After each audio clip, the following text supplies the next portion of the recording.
Hey guys, if you're new here and you like what I'm putting out, don't forget to hit that big red subscribe button and turn on all notifications so you never miss an upload. So, there's two things I can say about Zenkaiger episode 5. This episode was really wacky, and it made me want to eat some sushi really bad. So let's talk about Kikai Sentai Zenkaiger episode 5.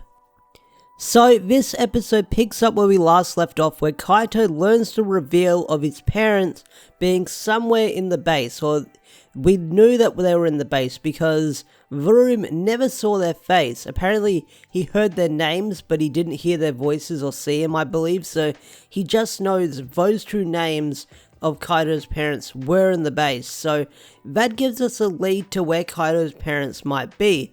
But this bothers Kaito that he wants to find his parents. He wants to sneak into the bad guy's base and rescue his parents, but that doesn't really work out for him because things get really wacky in this episode when the sushi monster shows up. But also for the bad guys, they're learning that each world that they've captured is getting destroyed. But what's even more weird is like, hey, they're learning that more worlds are getting destroyed, but one of the generals just grabs the gear anyway, probably determined that this plan won't fail them, so now they lose another gear at the end of the episode. So these bad guys are learning about their plan, but not only that, the scientist guy, the little dude on wheels, he's got a plan moving forward as well, and that is he's going to be using the gears for his own devices.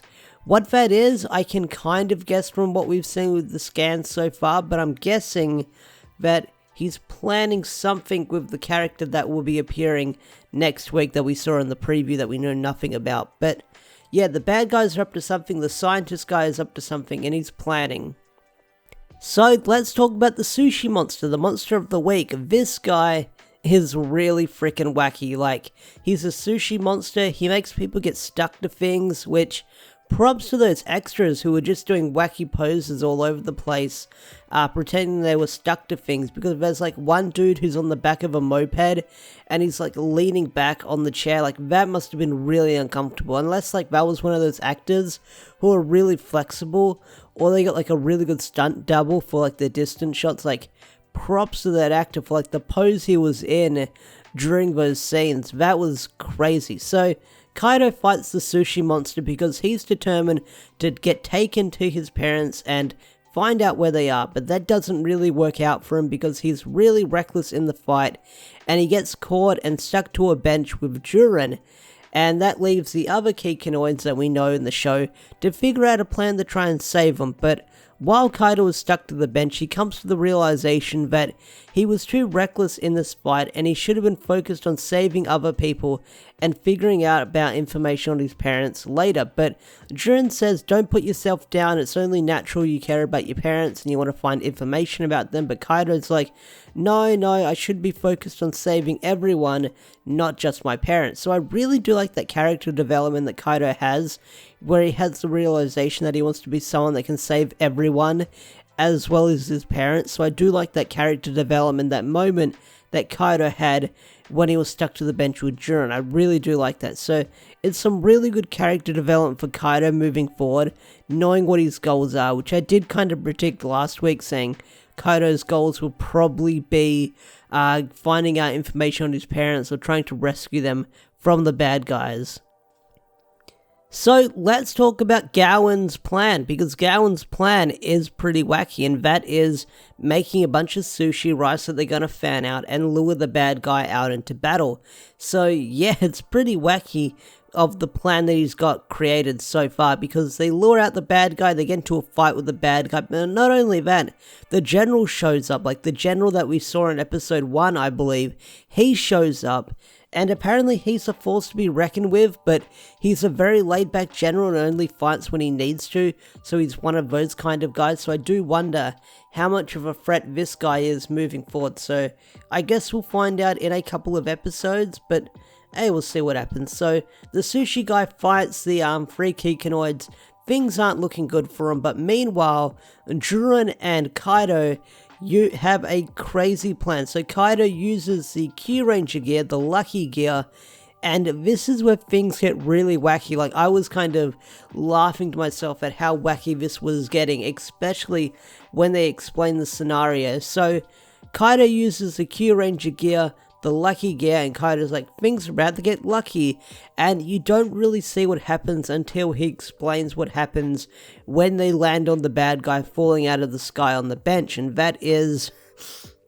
oh god.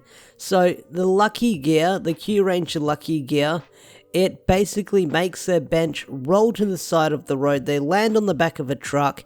The truck then tips them off and they land in front of a kids performer with a bunch of balloons. The balloons get tied to the bench, or our heroes. They fly up into the sky. They happen to land after a crow pops it on the bad guy, and the bench breaks and they're able to stand up. Like, that is wacky. But what's even more wackier is when they transform after like standing up on the bench and they're basically morphed, and they're doing their roll call while being wrapped in the sushi wrap, and they're moving from side to side, and they're just doing their crazy roll call as they keep turning from side to side. But not only that, they're able to hold their own while being wrapped in sushi, and they blow up the monster of the week. And this was a really unique monster of the week fight, because as soon as he gets big and makes this little monster world or sushi world, whatever you want to call it, our heroes transform to their mech forms, and they're quickly captured and they're put on a sushi conveyor belt, and things start happening, wacky things start happening, such as spicy bombs and stuff like that. Like, this episode was wacky as hell, like really, really wacky. But Kaido then uses the power of Ryu's soldier to cut down the conveyor belt to free his friends, and then they get into a big mech fight and the monster's destroyed. And that's where the episode ends, where everything's all good and Kaido says he's going to save his parents. But we also get the revelation once the monster is destroyed. Kaido tries jumping on the general's back to go to their world when they teleport back to their base, but he kind of gets thrown out and they don't let him pass. So the Kikinoids back at home, back at Kaido's place, say, hey, there must be some certain requirements to get into their base where you must be a Kikinoid or you must need a special pass. So those are two important plot lines moving forward with our heroes, that I'm curious to see what's going to happen later down the line moving forward, if Kaido is going to find a way to sneak into the base. But I get the feeling that Kaido won't sneak into the base. I get the feeling that someone's going to go undercover, like maybe Jurin or Vroom or someone is going to maybe slightly turn heel and sneak into the bad guy's base to get some information on Kaido's parents. Or there's going to be a character that's probably working with the bad guy that might go rogue near the end. I don't know, it's hard predictions, we're only 5 episodes in. It's hard to say now, but that's the plotline moving forward with Kaido trying to figure out information on his parents. So I do wonder how long this arc is going to last for, with him trying to figure out what's going on with his parents, because I get the feeling that's going to be a near end game goal with the character moving forward near the finale. Who knows, we'll have to keep watching and find out. But anyway guys, I think that pretty much wraps up my review slash podcast slash mini discussion of Zenkaiger episode 5. Overall, I think it was a really fun episode. It was wacky, it was silly, and it had some good character development moments between Kaido and stuff like that.